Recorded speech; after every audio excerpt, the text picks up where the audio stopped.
শ্যামাপ্রসাদ মুখার্জির ১২৫তম জন্মদিবস পালন ফুলিয়ায়।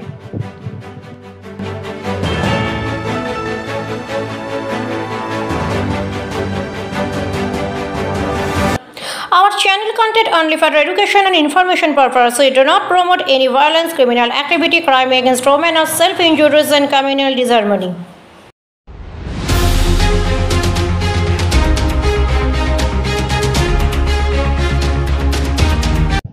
ফুলিয়ায় রক্তদান শিবিরের মধ্যে দিয়ে শ্রদ্ধার সঙ্গে পালন করা হলো ডক্টর শ্যামাপ্রসাদ মুখার্জির জন্মদিবস। এই কর্মসূচির আয়োজন করেন ডক্টর শ্যামাপ্রসাদ ওয়েলফেয়ার অর্গানাইজেশন ও রানাঘাট উত্তর পশ্চিম মণ্ডল ১-এর সভাপতি বিজয় কুমার মণ্ডল। স্থান ছিল ফুলিয়ার রেলগেট সংলগ্ন হনুমানতলা। এই অনুষ্ঠানে উপস্থিত ছিলেন রানাঘাট উত্তর পশ্চিম বিধানসভার বিধায়ক পার্থসারথী চট্টোপাধ্যায়, রানাঘাট লোকসভার সাংসদ জগন্নাথ সরকার এবং রানাঘাট দক্ষিণ সাংগঠনিক জেলার সভাপতি অপর্ণা নন্দী সহ অগণিত কর্মী সমর্থক এবং শান্তিপুর পঞ্চায়েত সমিতির সভাপতি মণ্ডল।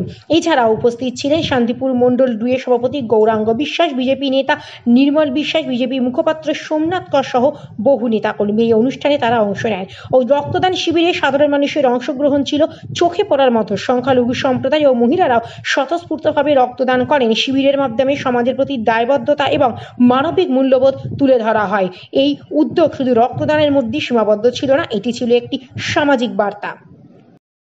আজকে ভারত কেশরী শ্যামাপ্রসাদ মুখোপাধ্যায়ের জন্ম জয়ন্তী। সারা ভারতবর্ষের বিভিন্ন কার্যক্রমের মধ্যে দিয়ে শ্যামাপ্রসাদ মুখোপাধ্যায়কে শ্রদ্ধা জানানো হচ্ছে। এখানেও শ্যামাপ্রসাদ মুখার্জি ওয়েলফেয়ার ফাউন্ডেশনের পক্ষ থেকে স্বেচ্ছায় রক্তদান শিবিরের উদ্যোগিতারা হয়েছে এবং এর মধ্যে দিয়ে একদিকে শ্যামাপ্রসাদ মুখোপাধ্যায়ের তার যে রাজনৈতিক ইতিহাস এটা সারা বিশেষ করে আমাদের রাজ্যে আমরা যারা এই রাজ্যের মানুষ, আমাদের কাছে শ্যামাপ্রসাদ মুখোপাধ্যায় একটা অন্য মাত্রা, অন্য দিক, অন্য ব্যক্তিত্ব। কারণ তিনি না থাকলে হয়তো স্বাধীনতার পর আমরা এই ভারতবর্ষের নাগরিক হতে পারতাম না। আমরা হয়তো পূর্ব পাকিস্তান বা আধুনা বাংলাদেশের নাগরিকের স্বীকৃতি দিয়ে আমাদেরকে থাকতে হবে।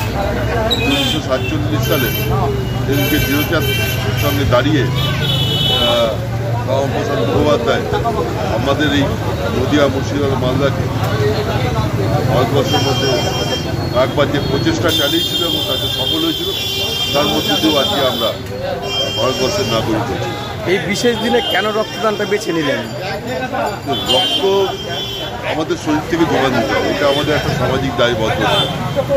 রক্ত এখনো বিজ্ঞান আবিষ্কার করতে পারেনি, এখন স্বাভাবিকভাবেই এটা আমাদের একটা দায়বদ্ধতা।